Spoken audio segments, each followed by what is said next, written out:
Hello and welcome back to the Avatar limited set review. In this video, I will be going over all of the colorless and land cards in the set. In the context of limited, if you haven't been to one of the set reviews before, I use 5 tiers to sort of indicate where I would expect to select the cards in a given pack. That's kind of how I feel about evaluating cards in general. It's more of a vibes-based approach, but that's okay. We're happy with that. Um, and we're just gonna get started. Not gonna be a super long one. There's not that many of these this time around. Aang's Journey, 2 colorless for a sorcery with less. It's a lesson. With Kicker for 2 colorless, search your library for a basic land card if the spell is kicked. Instead, search your library for a basic land card and a shrine card. Reveal those cards, put them into your hand, and then shuffle it. You gain 2 life. So this is basically environmental sciences with the Kicker for no reason because the shrines are all terrible. Also, all the shrines cost 4, so you can't. I mean, not all of them, but like a lot enough of them that it's kind of weird that this also costs 4. It's kind of, with the Kicker, it's like, that's so, yeah. What if the shrines were designed well instead of poorly, or just, I don't know, like what if we were trying? Anyways, it's I'll crash out about the shrines in some of my other set review videos, I'm sure. I don't know. Environmental Sciences was not really a card you wanted to play in your deck. It was good because you could get it out of the board, as it was true with all lessons in Strixhaven. This one you have to play in your deck because there's no learn in the set. So not that excited about it, but you can play it if you really need fixing. It does gain you 2 life, not too bad. Energy Bending.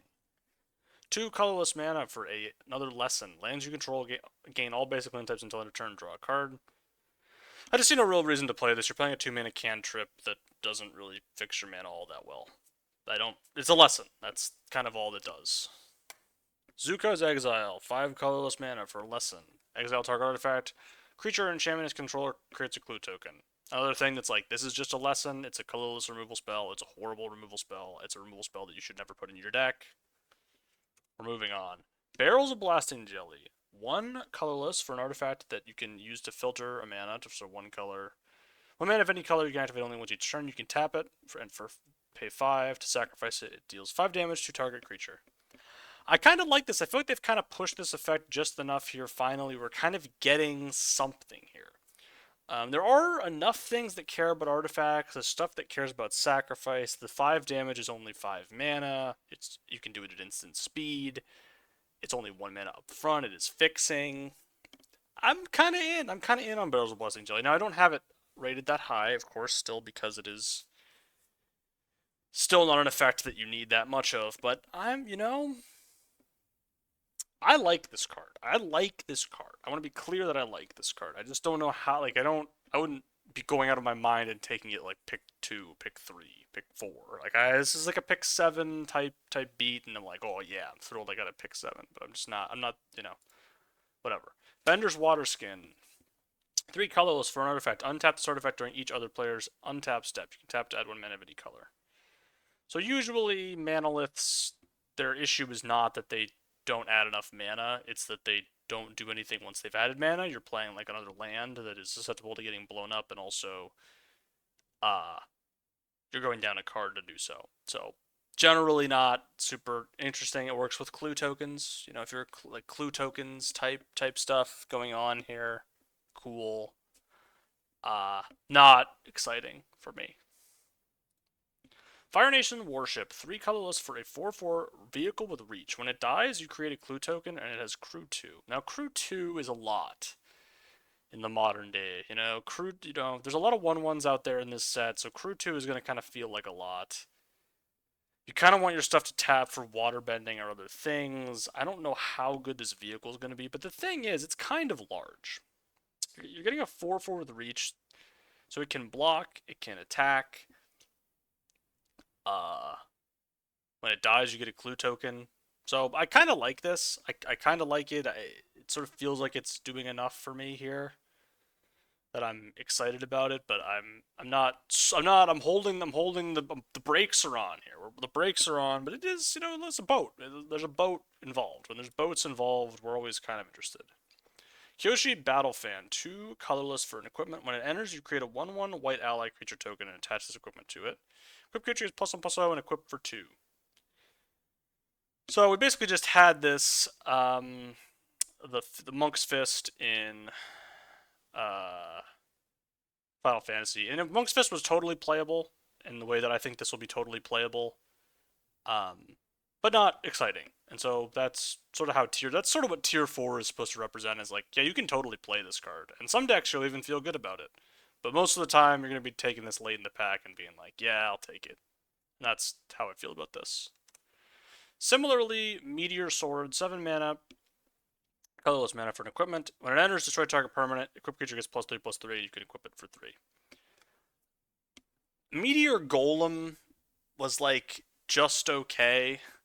This is worse than Meteor Golem in my opinion. Meteor Golem I think would be in tier 3. And in 2025, Meteor Golem is a bit expensive. It's a 3/3 for 7 that blows something up. This is a, it's the same. It's a, the soul is the gut. You know what I mean? It's the same thing. Um, I just do we like are we really? I guess there is airbending, and so you could airbend this. Although some airbending stuff only targets creatures and some doesn't. So like, you could airbend it and get it back for 2. Kind of good, but again, you're paying 7 mana up front. Oh, on your thing. How high can you realistically take a 7 drop? I don't think this is necessarily going to be the fastest format of all time, so I don't think it's like unplayable to have put in your deck. I'm just concerned about how strong of a card it actually is, and I do think that maybe tier 4 is a bit harsh. I think I will move it up to tier 3. I think. I just I see equipment and I'm like I sleep. I immediately go to sleep, and then this one it's woken me back up a bit. Planetarium of Wan Shitong. Um, 6 colorless for a legendary artifact. You can pay 1 and tap it to scry 2. When you scry or surveil, look at the top card of your library. You may cast that card without paying its mana cost. Do this only once each turn. And you can cast the. Importantly, you can cast after you scry. So you get to look at the 2 and then you get to cast, which is nice. So. The problem with this, of course, is that it's 7 mana. Tier 5 is. No, it's not too negative. Because you're paying 7 mana for just a big thing that you're like, I hope I get to cast something that's worth 4 mana next turn, and I'd be happy with that. It's like, okay, so you paid 7 and you get something that's worth 4 mana and you get to scry 2. Okay. Bad. We're still down a lot. And then if you untap again, it works. Now, if you have things that scry or surveil, which I wouldn't describe there as being like an abundance of in the set. There's obviously always some in every set, but I wouldn't say there's like it's not like a theme. There's no theme of it. I do think tier 5 is probably a bit too harsh, though there is a random artifact and enchantment hate as there always is and permanent and 7 mana and whatever. So I probably hating a little too much, but we'll move it up a bit. It is a value engine. I'm gonna stop being a hater. It's a 7 mana value engine. Your opponent has to answer it. If they don't answer it, every turn you just get to cast a spell for 1 mana, and you get to fix your draws. So it's probably worth it. It's probably just worth it. It's probably like good enough to have in your controlling decks, and it's just gonna win you the game if you get to keep untapping with it. And again, artifacts aren't the easiest thing to deal with. So let's pump the brakes on being a hater here. Let's be a believer. Let's be a little bit of a believer. You do still need a lot to go right, but I do think I largely believe in this card. Trusty Boomerang. 1 colorless for an equipment. Equipped creature has 1 tap. Tap target creature. Return Trusty Boomerang to its owner's hand. You can equip it for 1. So it's 3 mana to tap something. You also have to tap a creature. Seems horrible. Yeah, seems really bad. I don't have anything to really think about this. You just don't really want to do this at all. The Walls of Ba Sing Si. 8 colorless for a 0/30 with Defender. Other permanents you control have indestructible. Yep. I didn't ask. I just didn't ask. So um I guess in theory this is maybe kind of annoying if you don't have creatures with flying or some other way to win the game. It's 8 mana. So White Lotus Tile, 4 colorless for an artifact that enters tapped. You can add X 1 mana X mana of any one color, where X is the greatest number of creatures you control that have a creature type in common. So that's going to be allies. You're going to be able to add like 2 or 3 mana. Mana rocks just aren't that good, so I don't. Especially mana rocks that depend on you having creatures on board. Just not exciting to me, really. In general. It's a sort of a general truism that mana rocks that require you to have a creature on board are not that exciting.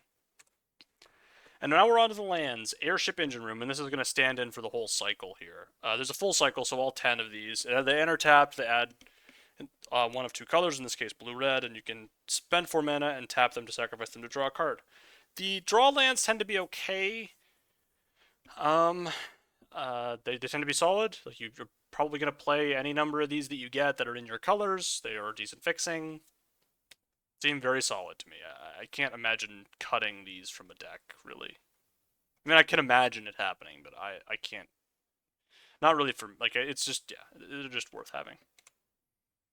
Abandoned Air Temple. So there's a full cycle, there's a cycle of these that are monocolor lands that enter tapped unless you control a basic. And you can tap this one to add white, and you can pay 3 and a white to put a +1/+1 counter on each creature you control.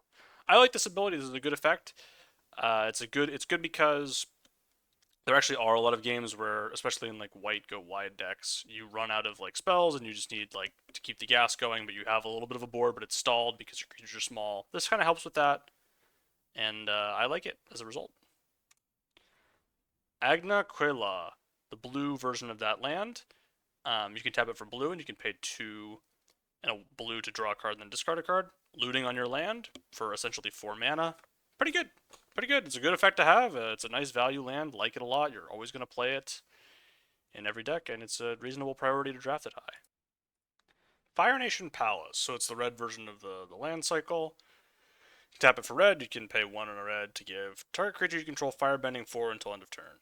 This one seems worse than all the other ones because I'm just not that big of a firebending fan. It does ramp you technically. You're getting 1 extra mana. Cool. Not that excited, though. I probably wouldn't cut it from a red deck, but I also wouldn't be that excited to take it.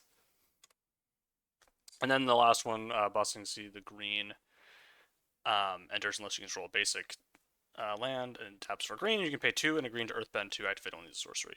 Fine, you can just keep doing this. You get value in the late game. You are making a big creature, or you're making some other creatures, like whatever. It's fine. Good upside to have on a land. Black version, Realm of Ko.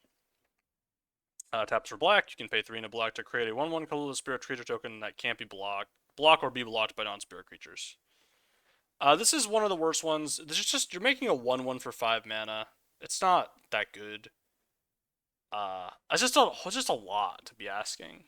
To pay that much to just make a 1/1 that can't even block. So, yeah, not that exciting. Jasmine Dragon Tea Shop. So it's a land that taps for colorless, and you can tap to add 1 mana of any color. Spend this mana only to cast an ally spell or activate an ability of an ally source, and you can pay 5 and tap it to create a 1/1 white ally creature token. I like this a lot. So it's unlike the black one. The token can actually block, but it does cost 6 to make the token. But this one just fixes for all your allies, and there's so many allies in the set that I think this is going to be pretty strong. Secret Tunnel. The land can't be blocked. It's a cave. There is some stuff that references caves, but not a ton. You can tap it for colorless. And pay 4. Tap 2 target creatures you control that share a creature can't be blocked this turn. Yeah. So this is a solid card that you'll play in your earthbending decks and not really anywhere else. It is a colorless land, so it's not that exciting. Kind of cool. I like it, but not excited about it. White Lotus Hideout. Actually, just to speak on this a little bit more, there was the land, like the tunnel land, that made something unblockable, and that land performed very well in the Pioneer Masters set. This obviously is more restrictive than that, so I do think it's probably worse, but I don't know, sometimes it's better, sometimes it's worse. So maybe I should bump it up a bit, actually. Yeah, I probably should just bump it up then. There are a lot of allies, and there's land creatures and whatever, so like it's gonna be that effect is actually gonna matter a lot, I think. White Lotus Hideout.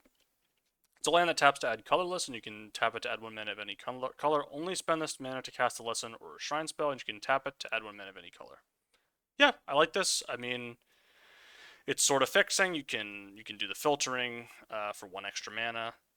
You can also cast a bunch of lessons or shrines. Lessons are, I mean, I don't know how much you're really gonna be splashing lessons, so maybe this is not that great, but I do think you'll splash them some percentage of the time. And this is sort of a fine fixing land. I think it's a little worse than Rumble Arena, which has Vigilance, and when it enters, you scry 1. You can tap it to add colorless. You can tap it to add 1 mana of any color. So we've seen this before. The scry 1 lands that have a little extra effect on them, and then they fix. They're very good usually, so expect this to be just the same, but solid. It has Vigilance, so takes away some of the downside of Earthbending. Yeah, like it. Like the card. Solid land. And I believe that when it dies and it gets earthbended, it exiles and comes back, and so that way you get to scry again. So kind of cool too. So that's also another little extra bonus. And that's it. That is it for the colorless and land cards. Short video, not a whole lot to go over. There's not that many of them in this set. Feel free to check out the other set review videos on Avatar, and I will see you in the next one.